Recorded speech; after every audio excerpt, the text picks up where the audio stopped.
students, my name is Muhammad Tariq and today we study a poem number 3rd from the English NCERT book for the students of class 10th, First Flight. The chapter name is A Tiger in the Zoo. This is the poem and today we will see the word by word explanation of this poem and literary devices, poetic devices as well. But before that, if you did not subscribe my channel yet, please subscribe and don't forget to press the bell icon so you can get every notification on exact time. This is the poem A Tiger in the Zoo, written by Leslie Norris. In this poem, he contrasts between a tiger in the zoo and a tiger in the jungle. वो compare करते इस pome के अंदर वो compare कर रहे हैं जंगल और जू के टाइगर के बीच में कि जू का जो टाइगर होता है उसकी ज़िंदगी कैसी होती है और जो नेचुरल हैबिटेट में रहने वाला है, जंगल में रहने वाला जो शेर है, जो टाइगर है, उसकी ज़िंदगी कैसे गुजरती है। तो आइए उस पोम को शुरू करते हैं। हम इसका वर्ड बाय वर्ड एक्सप्लेनेशन देखेंगे, डिफ़िकल्ट वर्ड्स मीनिंग भी देखेंगे, लेकिन उससे पहले डिस्क्रिप्शन बॉक्स में कुछ बातें लिखी हुई हैं, पहले उसको देखते हैं। This pome contrast a tiger in the जू with a tiger in its natural habitat. ये पोयम तुलना कर रही है, कंपेयर करती है अ टाइगर इन द जू की टाइगर उस टाइगर के साथ जो अपने नेचुरल हैबिटेट में रहता है। The poem moves from the zoo to the jungle and back again to the zoo. ये पोम ये मूव करती है जू से जंगल की तरफ और फिर वापस जू ही में आ जाती है। Read the poem silently once and see which stanzas speak about the tiger in the zoo. और एक मर्तबा इसको खामोशी से पढ़िए और बतलाइए कि कौन सा स्टैंजा ये टाइगर इन द जू के बारे में बात कर रहा है। And which ones speak about the tiger in the jungle, और किस स्टैंजा के अंदर टाइगर इन द जंगल की बात हो रही है। तो आइए शुरू करते हैं। He stalks in his vivid stripes the few steps of his cage on pads of velvet coat in his coit rage. Explanation से पहले इस स्टैंजा के डिफ़िकल्ट वर्ड्स मीनिंग देखते हैं। स्टॉक मीन्स फॉलो, पीछा करना, किसी का पीछा करना। Vivid means having deep bright colours, vivid having deep bright colours. And stripe means hair धारी, जो टाइगर के बॉडी पर जो धारियां होती हैं उसे बोलते हैं stripes. The few steps of his cage on pads, pads means the paw of the tiger means पंजा। Velvet it's kind of a cloth but it will very soft smooth and silky, बहुत ही नर्म और मुलायम कपड़ा होता है जिसे velvet बोलते हैं। आमतौर पर उसको मखमल भी बोलते हैं। Quiet rage, quiet means silence, shanti, खामोशी, and rage means violent, uncontrollable anger. You can say extreme anger, बहुत ज़्यादा गुस्सा। तो ये था डिफ़िकल्ट वर्ड मीनिंग इस स्टैंजा का। अब आइए इसका एक्सप्लेनेशन देखते हैं। He stalks in his vivid stripes the few steps of his cage. जू का जो टाइगर है वो टाइगर क्या करता है, वो चलता है, वो पीछा करता है अपने विविड स्ट्राइप्स में, जो उसका बहुत ही अच्छा शानदार उम्दा जो ब्राइट कलर का है, चमकीली जो स्ट्राइप्स उसके बदन पर है, उसी के साथ वो चलता है। कहाँ? The few steps of his cage, अपने केज में, अपने पिंजरे में सिर्फ चंद ही स्टेप्स चल पाता है, क्योंकि वो जो स्टेप्स है उसमें इतनी जगह नहीं है कि वो बहुत ज़्यादा चल सके, तो बहुत ही थोड़ा सा वो चलता है, फ्यू स्टेप्स चलता है। ऑन पैड्स ऑफ वेलवेट कॉइट, और लेकिन उसके चलने की कोई आवाज़ नहीं आती। उसके पैर का जो उसका जो सरफेस है वो सरफेस चूँकि वेलवेट का है, इसलिए, और वेलवेट बहुत ही स्मूथ और सॉफ्ट होता है, इसलिए वहाँ से कोई आवाज़ उसके पंजों की नहीं आती। इन हिज क्वाइट रेज, और वो बिल्कुल गुस्से में है। देखिए, क्वाइट मीन्स होता है शांति, रेज मीन्स होता है एक्सट्रीम एंगर, बहुत ज़्यादा गुस्से में होना। तो गुस्से में तो है, लेकिन चूंकि वो जू में है और जू में वो कुछ कर नहीं पाएगा, इसलिए शांति बनाए रखता है। तो इस स्टैंजा के अंदर क्या है कि जू का टाइगर अपने पिंजरे में, अपने बार में, अपने केज में थोड़ा ही चल पाता है, कुछ ही स्टेप्स चलता है, और लेकिन उसके चलने की कोई आवाज़ नहीं आती, चूँकि उस बार में, उस केज में वेलवेट लगा हुआ है, और गुस्से में होता है लेकिन शांति बनाए रखता है, उसे पता है कि वो कुछ कर नहीं पाएगा। तो ये हुआ फर्स्ट स्टैंजा। आइए सेकंड वाला देखते हैं। He should be lurking in shadow, sliding through the long grass near the water hole where plump deer pass. पहला स्टैंजा वो टाइगर इन द जू के बारे में था, अब दूसरा स्टैंजा ये टाइगर इन द जंगल के बारे में है। डिफिकल्ट वर्ड मीनिंग्स पहले देखते हैं। Lurking, lurking means remaining hidden so as to wait to ambush. Ambush means होता है fight. And here plump, plump means fat. In the last line plump, plump means fat, मोटा। And deer, deer ये हिरन को बोलते हैं। And this is the favourite prey of a tiger. हिरन जो है वो सबसे फेवरेट, सबसे पसंदीदा शिकार होता है एक टाइगर के लिए, उसी को वो ज़्यादा पसंद करता है टाइगर। तो स्लाइडिंग में एंड लर्किंग मीन्स छुपा हुआ होना, छुपा रहना, फाइट करने के लिए, एम्बुश करने के लिए। तो देखिए, ही should be lurking in the shadow, वो साये में छुपा रहता है, वो साये में छुपा रहता है। यहाँ बात हो रही है टाइगर इन द जंगल के बारे में, कि वो शैडो में और साये में छुपा रहता है। किसके लिए? एम्बुश के लिए। एम्बुश मीन्स फाइट, कि कोई डियर आए, प्लम्प डियर आए और उस पर वो हमला कर दे, उसके साथ फाइट करे और फिर उसको खा जाए। स्लाइडिंग थ्रू लॉन्ग ग्रास, और वो कहाँ छुपा रहता है? लॉन्ग ग्रास जो होती है, बड़ी बड़ी घास होती है, उसके पीछे छुपा रहता है। कहाँ? Near the water hole, water hole के पास, जहाँ हिरन पानी पीने के लिए आता है। वेयर प्लम्प डियर पास, जहाँ से मोटा ताज़ा डियर पास होता है, गुजरता है। तो वहाँ पर टाइगर इन द जंगल बैठा रहता है और उसके इंतज़ार में कि अभी यहाँ से गुजरेगा और उससे वो एम्बुश करेगा और फाइट करेगा। इस स्टैंजा में बात हुई टाइगर इन द जंगल के बारे में। और टाइगर इन द जंगल के बारे में क्या बात है, उसके नेक्स्ट स्टैंजा में देखते हैं। He should be snarling around houses at the jungle's edge, burying his white fangs in his claws, terrorizing the village. Snarling means makes an angry warning sound, बहुत ही दहाड़ना जिसे हम बोलते हैं, स्नाल दहाड़ना। एंड बर्डिंग मीन्स एक्सपोजिंग, अनकवरिंग, किसी चीज़ को showing, कोई चीज़ दिखाना। And fangs means, fangs a large sharp tooth, especially canine tooth of a dog or wolf, जो नोकीले दांत होते हैं टाइगर के, उसे बोलते हैं फैंग्स, जिससे वो नोचता है किसी भी चीज़ को। एंड क्लॉज हियर मीन्स पंजा, टेरराइजिंग डराना। ये थे इसके डिफिकल्ट वर्ड्स मीनिंग। आइए एक्सप्लेनेशन देखते हैं। He should B snarling around houses, उसे घरों के पास, घर के इर्द गिर्द वो दहाड़ता है, चिंगारता है। कहाँ? एट द जंगल एज, जंगल के किनारे पर जो घर होते हैं उस घरों के पास ये टाइगर इन द जंगल दहाड़ता है, चिल्लाता है, चिंगारता है। बारिंग हिज वाइट फैंग्स, क्या करता है? अपने वाइट फैंग्स को, जो है सफ़ेद जो नोकीले दांत होते हैं जिससे वो नोचता है किसी भी शिकार को, किसी भी प्रे को, वो उसको दिखाता है। और क्या दिखाता है? हिज क्लॉज, अपने पंजे को दिखलाता है। टेरराइजिंग द विलेज, और गांव वालों को डराता है, धमकाता है। गांव वाले विलेजर्स जो होते हैं टाइगर को देखकर भागते हैं, उसके फैंक्स को देखकर, उसके क्लॉज को देखकर, इवन खुद उसको देखकर भाग जाते हैं डर के मारे। और वो टाइगर इन द जंगल वहाँ चिंघाड़ता, स्नाल करता है। नेक्स्ट स्टेंजा देखते हैं।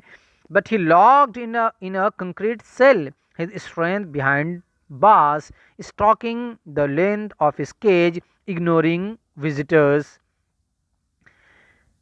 कंक्रीट एक ऐसा मादा होता है जिससे बिल्डिंग, रोड्स बनाए जाते हैं।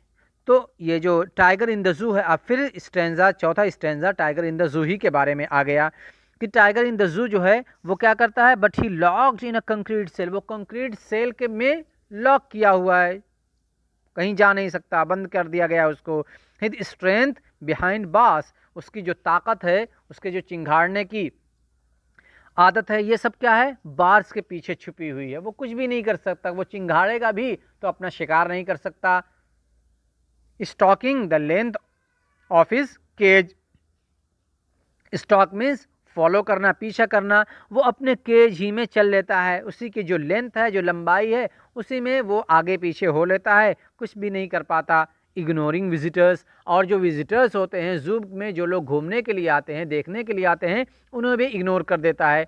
क्यों? उसकी वजह यह है कि अगर वो इग्नोर नहीं करेगा बल्कि स्नाल करने लग जाएगा, चिंघाड़ने लग जाएगा, चीखने लग जाएगा, तो ये जो विजिटर्स हैं वो डर जाएंगे और फिर वो कोई जू में आएगा नहीं, इसलिए वो उन्हें भी इग्नोर कर देता है। और इग्नोर करने की एक वजह यह भी है कि स्नाल करके वो कर भी क्या पाएगा, वो चिंघाड़ करके कर भी नहीं कुछ सकता, दहाड़ करके कुछ कर भी नहीं सकता, क्योंकि वो जू में वो बास के पीछे लॉक कर दिया गया है, इसलिए वो विजिटर्स को इग्नोर भी कर देता है। The last stanza, he hears the last voice at night, the patrolling cars, and stares with his brilliant eyes at the brilliant stars. Patrolling cars, to keep watching over by regularly walking and moving.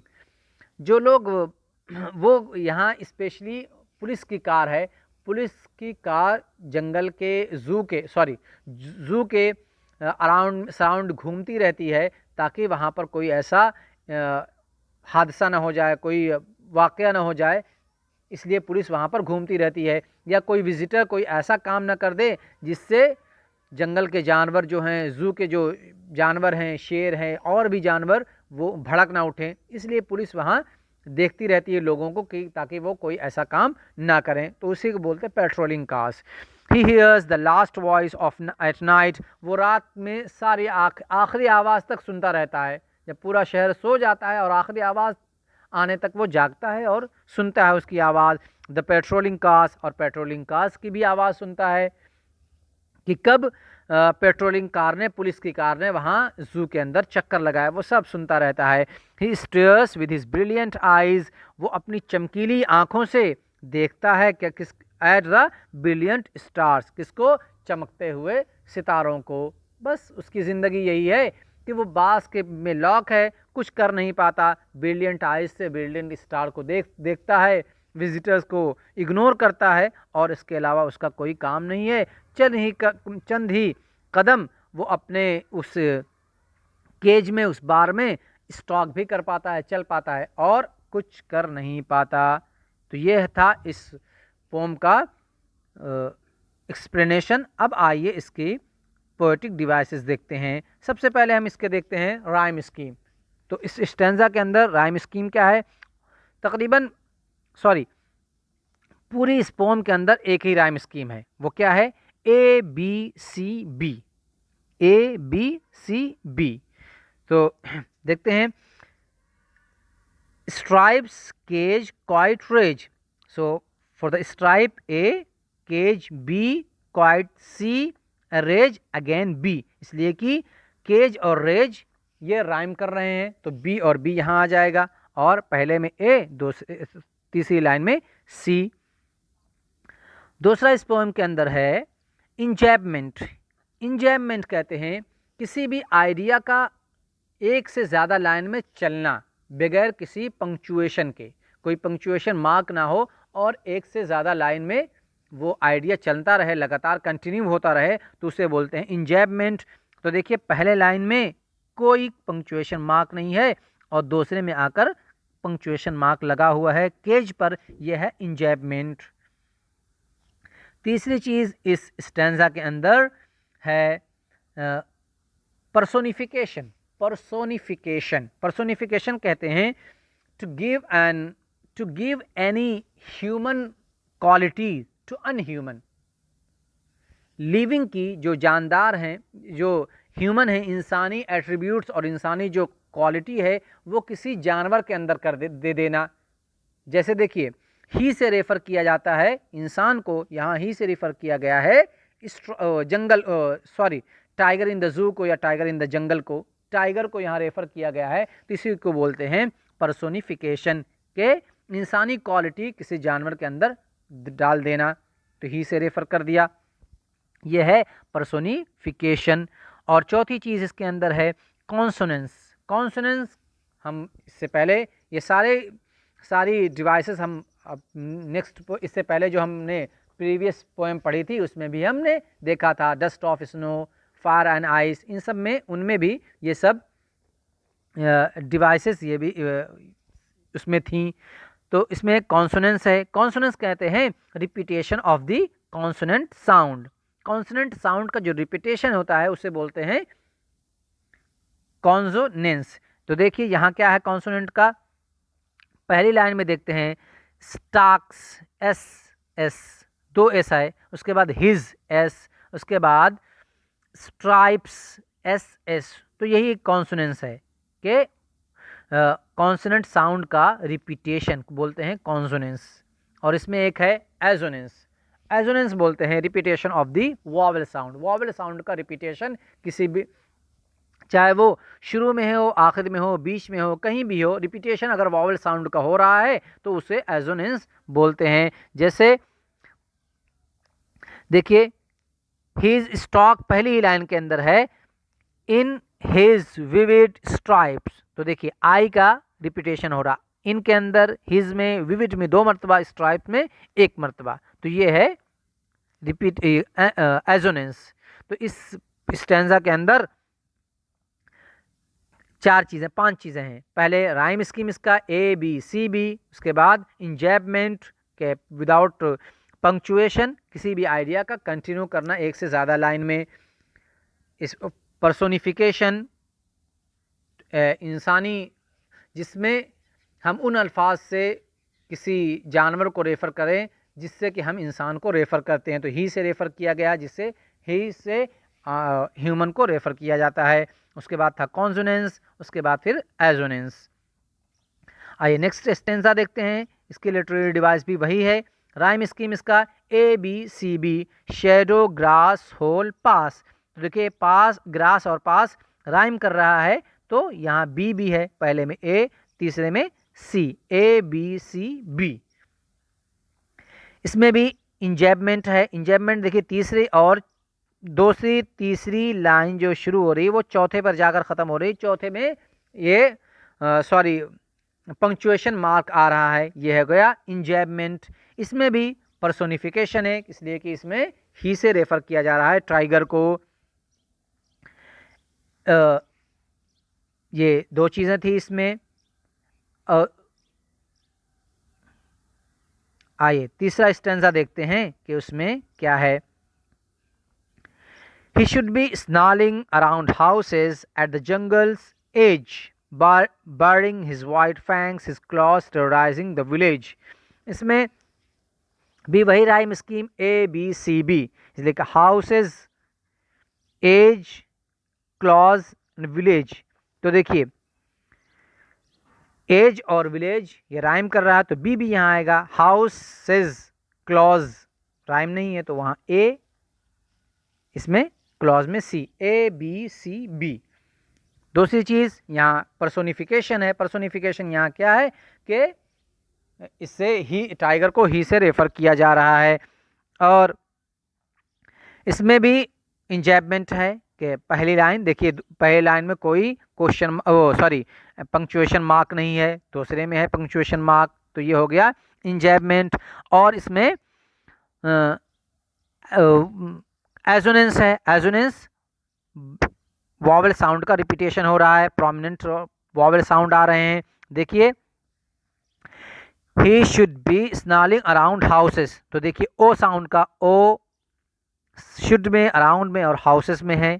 और इसी तरीके से तीसरी line में देखिए I sound prominent है बहुत ज़्यादा, आई बारिंग में, हिज वाइट में, और उसके बाद फिर हिज में आई साउंड बहुत ही प्रोमिनेंट है।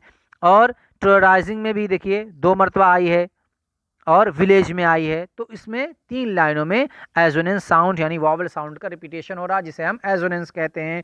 और इसमें कॉन्सोनेंस भी है, इसलिए कि कॉन्सोनेंट साउंड का रिपीटेशन हो रहा है। कॉन्सोनेंट साउंड का रिपीटेशन कहाँ है?